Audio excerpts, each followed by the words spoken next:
ناسالم بود. دختر نبود، باکره نبود، عیب و نقص مونده بودم آبرومو چیکار کنم. ایراد داشت. زنان جوان و دختران زیادی در ایران مجبورند پیش از ازدواج برای اثبات پاکدامنی خود از سنجش بکارت گذرند. پزشکان میگویند سنجش بکارت اساسی طبی ندارد، اما بسیاری از عائله‌ها در ایران این سند را طلب میکنند. ما از این برگه خوشمون نمیاد. ما مجبوریم به خاطر این برگه خودمون رو ثابت کنیم.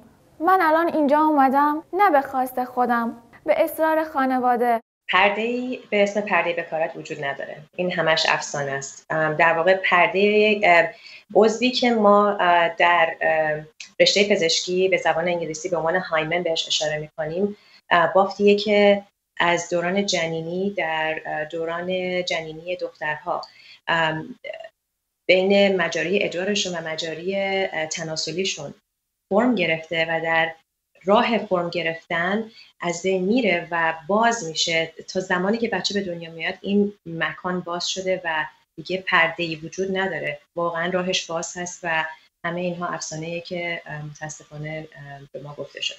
پزشکان میگویند اکثرا خانواده‌های خود دختران برای گرفتن سند بکارت پافشاری میکنند و دختران را مجبور میسازند آزمایش بدهند. ببینم 90% خانواده دختران که این رو میخوان و اکثر اوقات هم که میان میشینن اولین چیزی که میگن مخصوصا پسره میگه من خودم ایشون رو قبول دارم ولی خب دیگه خانواده خودشون این فشار رو آوردن. حالا گاهی وقتا به ذهنم هم میخوره، میگم خب پسری که میاد اینجا خب آیا واقعا خودش هم دست نخورده است، خودش کاری نکرده؟ سازمان جهانی بهداشتی طلب گواهی بکارت را خشونت علیه زنان و یک عمل غیر انسانی میداند.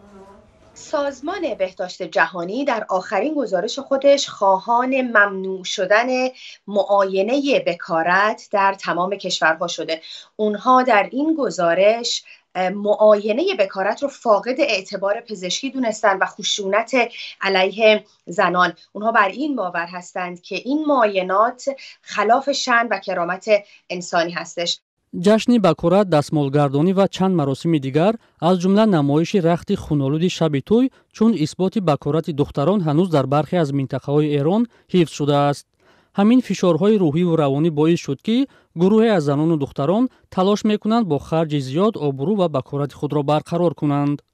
چیزی که به عنوان ترمیم ازش یاد میکنن متاسفانه یک راه درآمدی شده برای کسانی که میدونن خیلی از خانواده‌های ایرانی یا خانواده‌های کلاً هر جایی با این مسئله مشکل دارن و براشون خیلی مهمه و کاری که میکنن دهانه واژن رو به هم میدوزن و در دخول بعدی که اتفاق میفته این بخیه باز میشه و باعث خونریزی میشه و عملی رو به وجود میاره که مردم دنبالش هستن که ببینن، ولی واقعا عمل پزشکی نیست و توی کتاب‌های پزشکی اصلا شناخته شده نیست. دستتون رو بدید.